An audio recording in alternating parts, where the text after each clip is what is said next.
I think if we can offer them the best locally grown food, and that's not just fresh produce, that's everything that we can put into a school lunch tray, I think our community benefits and the students benefit and our dollars stay right in the community. Huron is a town in eastern South Dakota with about 3,000 students, and we serve around 700 breakfasts and 2,200 lunches every day. We have a very strong desire to have as much local food as possible. So in 2023, we hired a farm to school coordinator, and just that's her focus, is getting all of the local products.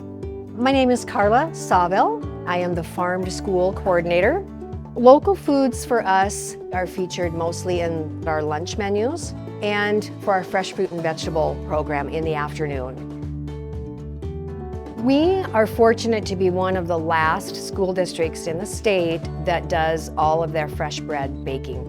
We have used locally grown wheat milled into flour. We've used that in our bread, and we've got several pieces of equipment that make each part of that process very efficient, so we can do hamburger buns, hot dog buns, and we make our own pizza crust as well. All of it being freshly baked each day, all whole grain. On my way to work every day, I saw the Beetle Conservation District, and I finally just called and said, what's going on in the greenhouse? And that partnership began.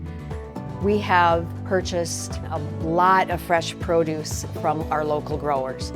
We're prepared to pay a little bit more for those items because we know that we're getting a better product picked and served within hours.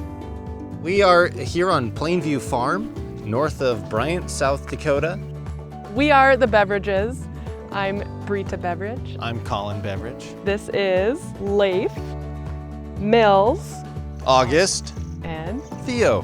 And we're the crew. Early on, we got connected with the Huron School District, and that has just grown. I remember sitting down with them and just kind of hearing about what had been done and what the school would like. The produce that we grow for the school that has worked best is leafy greens, because it can be such a long season. The root crops like carrots, beets, turnips, radishes.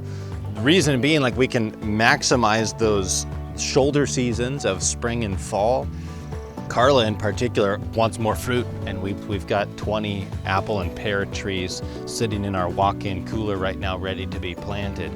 But we wouldn't really have the confidence to invest in those ways if that relationship wasn't there with the people in the kitchen. It's a relationship that's more than just food, that's for sure. We are featuring fresh butter lettuce today for our fresh fruit and vegetable program, a grant program that we apply for each year. And it gives each student in the elementary grades an opportunity to taste something fresh that they may not otherwise have the chance to do so. This is butter lettuce. What is butter lettuce? Maybe lettuce with butter? Lettuce with butter, almost. Do you see butter on your lettuce? Butter lettuce doesn't have a buttery flavor, but it does have a silky, soft texture that feels like it's melting in your mouth. It's just another way for me to incorporate more of our standards, our content, more ways to think about how food actually works. That's the goal that I have in mind. And then of course we try it, which is fun. You ready to taste it? Is there anybody who wants to go buy it? You're sold on it? You're like, yep, we're gonna get this kind of lettuce now. Today we got butter lettuce for a vegetable. I think it's kind of cool trying it at the school. It's like you can taste their hard work that they put into it.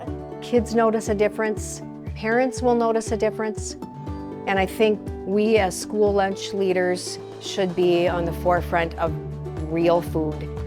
Just knowing where our produce is going creates a lot of purpose and fulfillment for us. Excitement. Yeah. I would just like to encourage all schools to take a chance, try just one fresh item at your schools one time. Once you do it once, you're gonna think, oh, that really wasn't so bad. And by the time that you do it 2 or 3 times, you're gonna be hooked.